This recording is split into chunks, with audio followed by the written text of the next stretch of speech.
দেখেছেন গত কয়েকদিন আগে নারীর প্রতি যে সহিংসতা হয়েছে, তার যে সহিংসতা করেছে তাকে কিন্তু পুলিশ গ্রেফতার করেছিল।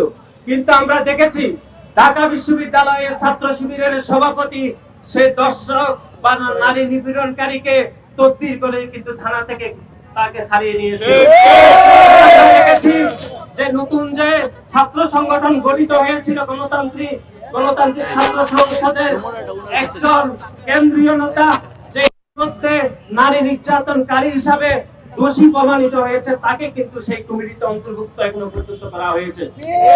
সার্বিকভাবে এই অন্তর্বর্তীকালীন সরকারের যে স্টেক হোল্ডার এবং যে দুই একজন যুক্ত সংগঠনের নেতারা যারা এখনো নারী নিপীড়নের পক্ষে তদবির করছে, তাদের বিষয়ে কিন্তু অন্তর্বর্তীকালীন সরকারের অত্যন্ত সতর্ক ব্যবস্থা গ্রহণ করা উচিত বলে আমরা মনে করছি।